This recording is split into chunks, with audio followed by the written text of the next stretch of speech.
चलिए आज हम लोग इस वीडियो में पढ़ेंगे एवरेज का पार्ट 5 और एवरेज में जहाँ तक हम लोग पढ़ चुके हैं उसके आगे के प्रश्नों को हम लोग सॉल्व करेंगे। तो चलिए आइए पढ़ना स्टार्ट करते हैं।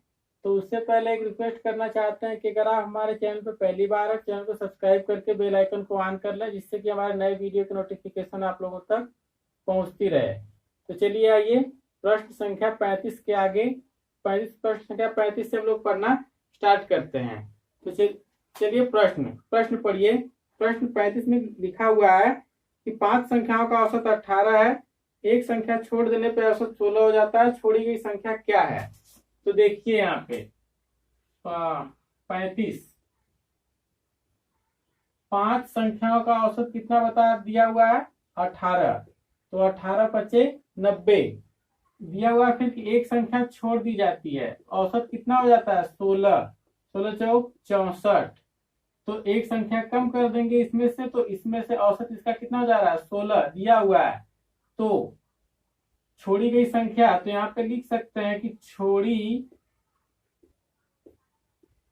गई संख्या क्या हो जाएगी, 90 में से 64 को माइनस कर देंगे तो 6 और 2 26। ये हुआ हम लोगों का आंसर। तो चलिए अगला प्रश्न पढ़ लेते हैं। फिर प्रश्न संख्या 36, तो इसे मिटा देते हैं। प्रश्न 36 में दिया हुआ है, प्रश्न संख्या 36, प्रश्न 36 में दिया होगा एक कार की 7 माह की पेट्रोल की औसत खपत कितनी है, 110 लीटर है। प्रश्न 36, एक कार की 7 माह की औसत खपत कितनी है, 110 लीटर है। तो 110 में गुणा कर लेंगे 7 का, 7 माह की औसत खपत 110 यानी 770 लीटर, ये उसकी औसत खपत है। फिर आगे क्या दिया हुआ है, आगे दिया हुआ है कि अगले 5 माह की औसत मासिक खपत उसकी कितनी 86 लीटर है। तो अगले 5 माह की औसत मासिक खपत उसकी जो 86 लीटर है। तो 4 पचे 30, 3 8 में 40, 3 43, 430 लीटर ये हो गया। फिर आगे क्या दिया हुआ है, आगे दिया है कि तो इस कार की पूरे वर्ष की औसत मासिक खपत कितनी है। तो इस कार के पूरे वर्ष की औसत मासिक खपत बतानी है, तो इनको हम लोग ऐड कर लेंगे। तो देखिए 7 4 11 1200, यहाँ पे हो गया 1200 लीटर। तो 12 माह की मासिक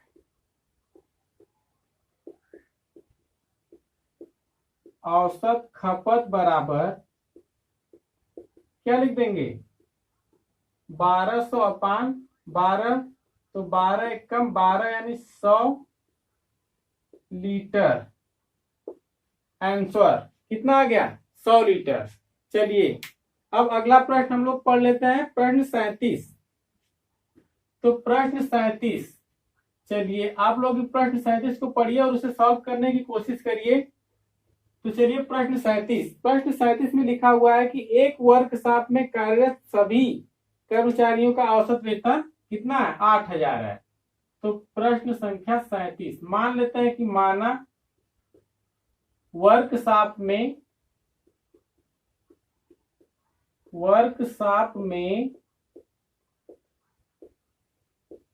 कार्यरत,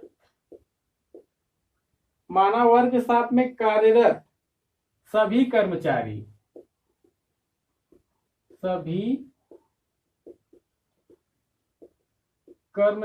बराबर x। सही है, वर्कशॉप में सभी कर्मचारी कितने हैं x, तो सभी कर्मचारियों का औसत, सभी कर्मचारियों का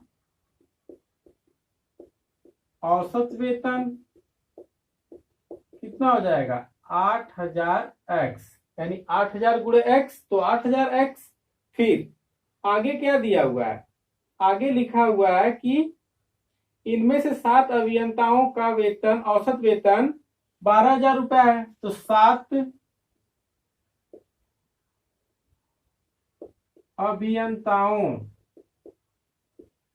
अभियंताओं का औसत वेतन कितना है? 12,000 गुणे 7, तो 12 सत्ते 84,000 रुपया। ये उनका औसत वेतन है, क्योंकि ये रुपया है और ये व्यक्ति हैं, तो ये भी रुपया होगा। और कर्मचारियों की संख्या है। तो आगे फिर क्या दिया हुआ है कि शेष कर्मचारियों का औसत वेतन कितना है? 6,000 है। तो शेष 6 कर्मचारियों, ये लिखा हुआ है ना कि शेष कर्मचारियों का औसत वेतन 6,000 है। इस वर्कशॉप में सभी कर्मचारियों की संख्या, तो शेष कर्मचारी कितने बचेंगे? 7 minus x, sorry x minus 7। तो वर्कशॉप में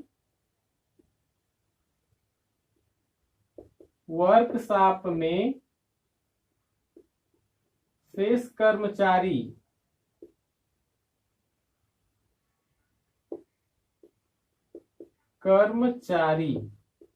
बराबर x माइनस 7 गुणे 6,000। तो यहाँ पे हो जाएगा 6,000 x माइनस 42,000। करेक्ट है। यहाँ पे आप सवाल को सॉल्व कर लेते हैं। तो सवाल का स्ट्रक्चर जो हम लोग बनाएंगे तो वो हो जाएगा 6,000 x माइनस 42,000 प्लस 84,000 बराबर 8,000 x। तो अब इस 6,000 को इधर पक्षांतर करेंगे तो ये 6,000 इधर जाके माइनस में हो जाएगा और ये 42,000 माइनस में जो बचेगा इसमें से घट जाएगा। तो माइनस 42,000 प्लस 84,000 बराबर 8,000 x माइनस 6,000 x। तो फिर जैसा कि आप यहाँ पे देख पा रहे हैं कि 42 गुना 84, तो यहाँ पे कितना बचेगा? 42,000, क्योंकि ये माइनस 42,000 84,000 जमा घट जाएगा। तो बराबर यहाँ पे बच जाएगा 2,000 x। तो ये 3 जीरो इस 3 जीरो से कट जाएंगे और 2 को जब इधर पक्षांतर करेंगे तो x बराबर आ जाएगा हम लोगों का 21। तो जैसा कि आप देख रहे हैं कि हमने कर्मचारी वर्कशॉप में सभी कर्मचारियों की संख्या कितनी मानी है? 21। तो x बराबर आ गया 21, जो कि हम लोगों का आंसर सही है। तो चलिए अब इसके बाद हम लोग पढ़ते हैं प्रश्न 38। चलिए प्रश्न 38।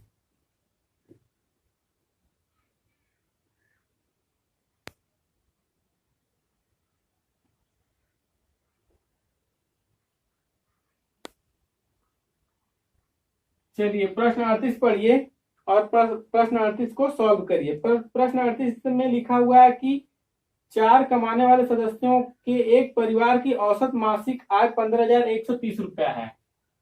प्रश्न 38, 4 कमाने वाले सदस्यों के एक परिवार की औसत मासिक आय 15,130 रुपया है।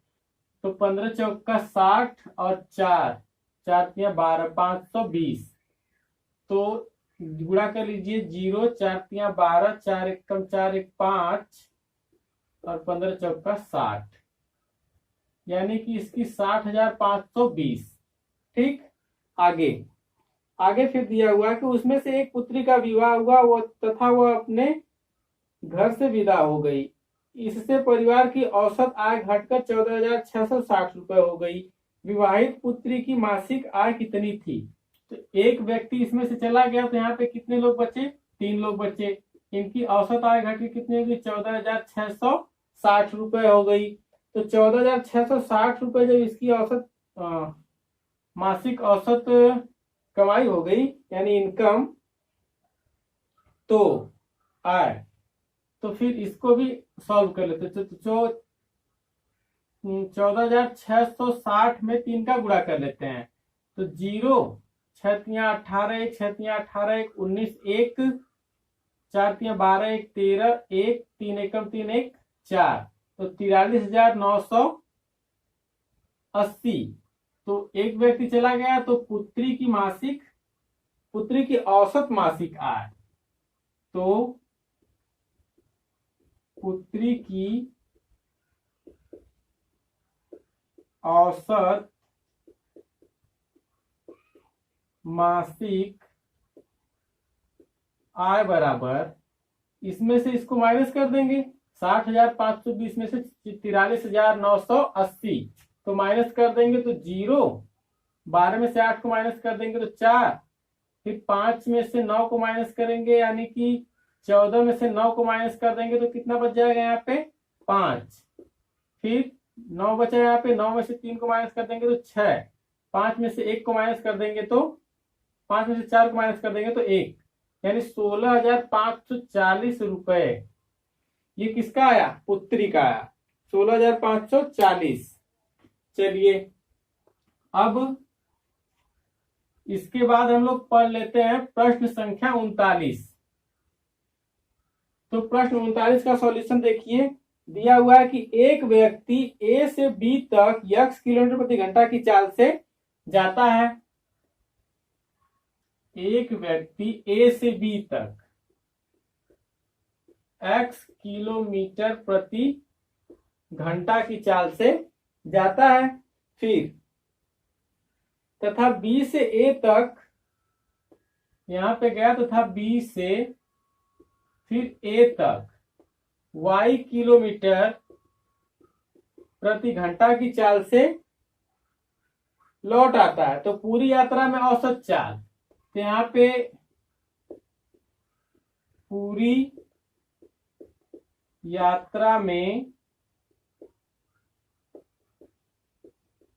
औसत चाल बराबर लिख सकते हैं कि 2xy बटा के x प्लस y, ये सूत्र होता है।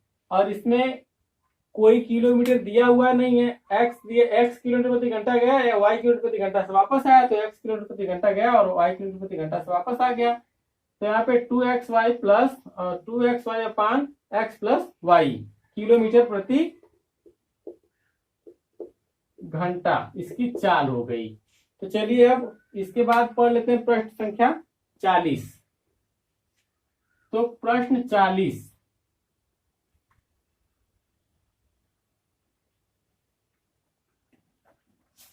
प्रश्न 40 में लिखा हुआ है कि एक व्यक्ति कार द्वारा नगर ए से बी तक 63 किलोमीटर प्रति घंटा की औसत चाल से जाता है। तो प्रश्न 40, एक व्यक्ति जो है ए से बी तक 63 किलोमीटर प्रति घंटा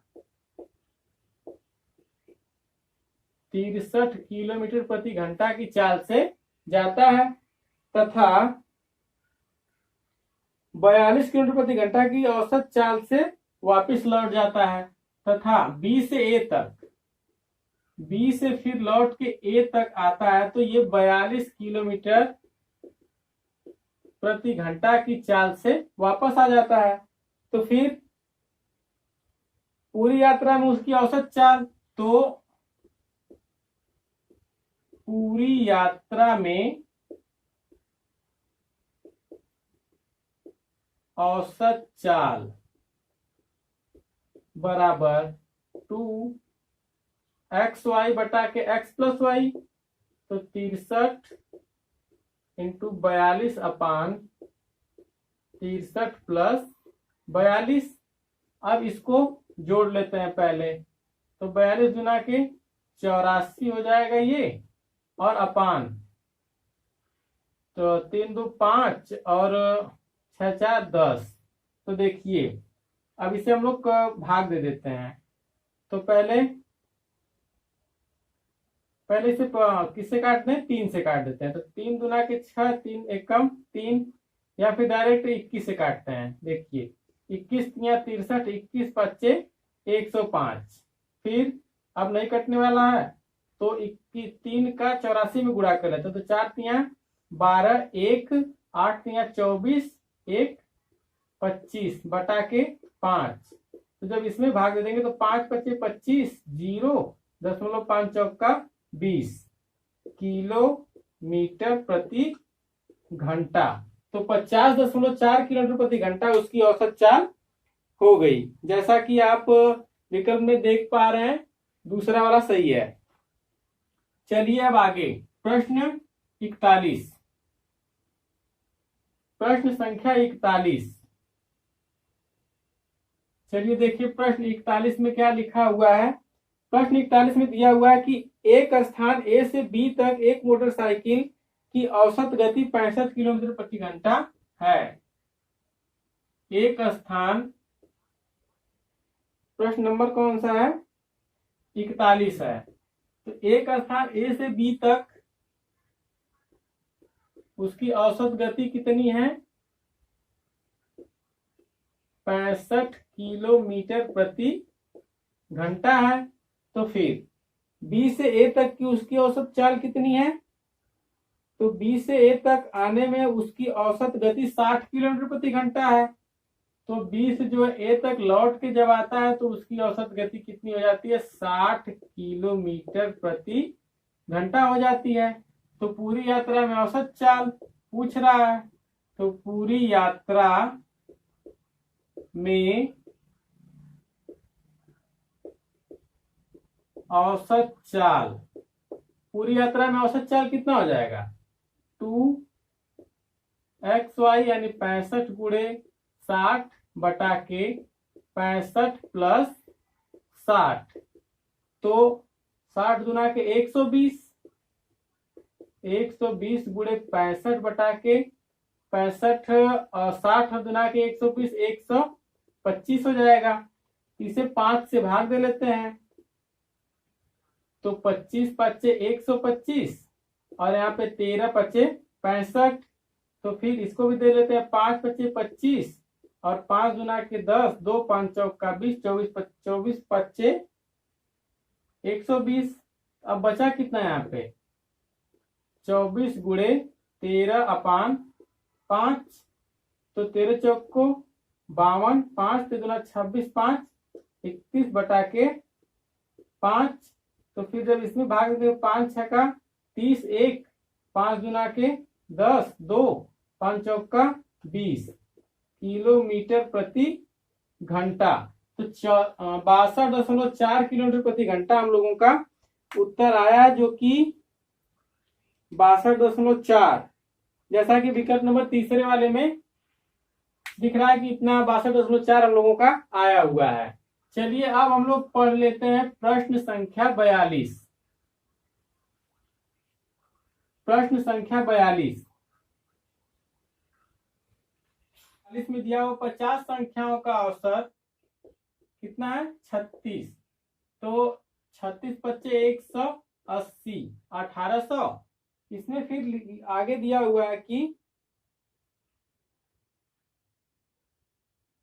प्रश्न 42, 48 के स्थान पर 23 ले लिया गया। बाद में पता चला कि 48 के स्थान पर 23 लिया गया, तो शुद्ध औसत, तो शुद्ध औसत बराबर क्या लिख सकते हैं, 1800 प्लस 48 माइनस 23, 48 माइनस 23। तो इसको जब ऐड कर देंगे अपान लिख लेंगे कि 50। तो फिर इसको ऐड कर देंगे तो हो जाएगा 1848 माइनस 23/50। तो 1848 में से 23 माइनस कर देंगे तो हो जाएगा 1825/50। तो भाग दे देंगे तो एक अंक से भाग देंगे तो यहाँ पे दशमलव लग जाएगा, तो 0 हट जाएगा। तो 182.5 बटा के 5, तो 5 तिया 15, 3 5 छक्का 30, 2 5 पचे 25। तो ये आ गया हम लोगों का उत्तर 36.5। तो 36.5 विकल्प सी में दिख रहा है। चलिए अब आगे इसके बाद देख सकते हैं प्रश्न 43। प्रश्न संख्या 43। प्रश्न 43 में दिया हुआ है कि 25 लड़कों की औसत ऊंचाई 1.4 मीटर है। 25 लड़कों की औसत ऊंचाई 1.4 मीटर है। तो 25 चौका 100, 0, 10, 25 से कम 25, 10, 35। तो इसको मिटा देते हैं। फिर आगे लिखा हुआ है कि इस ग्रुप में 5 लड़कों के कैंप छोड़ के जाने के बाद शेष लड़कों की औसत ऊंचाई में 0.15 मीटर की वृद्धि हो जाती है। तो 5 लड़के जब कैंप छोड़ के चले गए तो बचे कितने, 20, और इसमें 0.15 की वृद्धि हो गई। तो यहाँ पे 5, 5, 1.55 हो गए बराबर। तो 20 में से एक 0 का गुणा करेंगे तो 15.5 हो जाएगा। तो 15.5 गुना के 31 हो जाएगा। तो यहाँ पे 31 हो गया।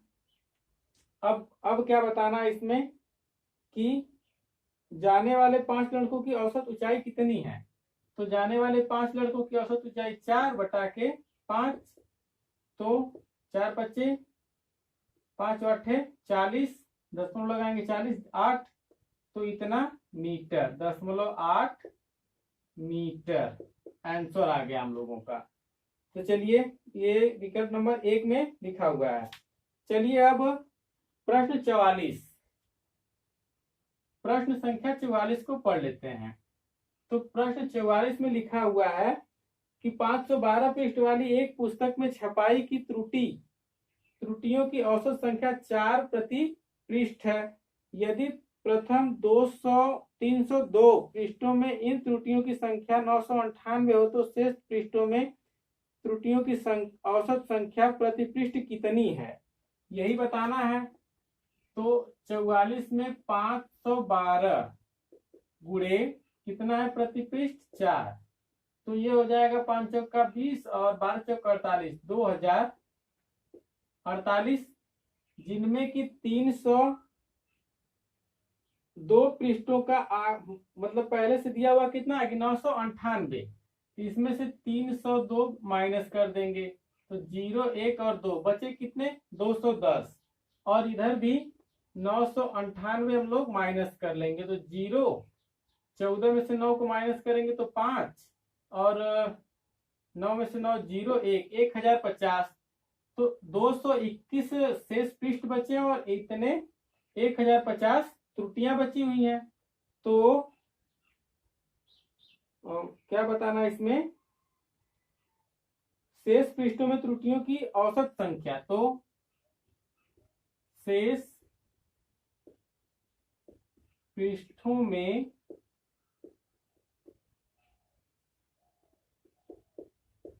त्रुटियों की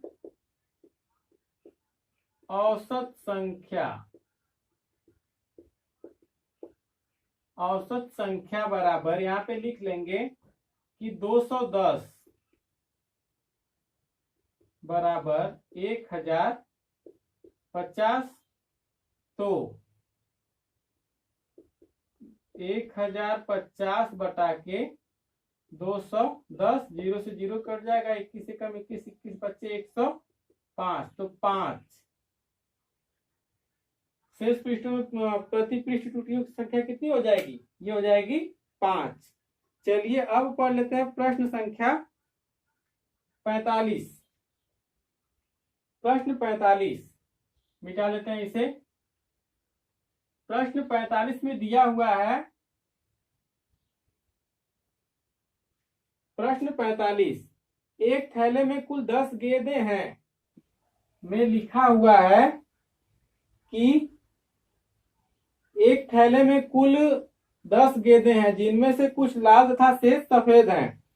तो सभी गेंदों का औसत मूल्य 28 रुपया प्रति गेंद है। यदि लाल गेंद का औसत मूल्य 25 रुपया प्रति गेंद हो तथा सफेद गेंद का औसत मूल्य 30 रुपया प्रति गेंद हो तो सफेद गेंदों की संख्या। तो यहाँ पे मान लेंगे कि माना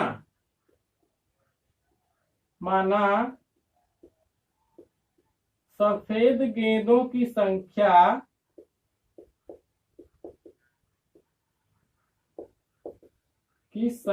कितनी है, x है।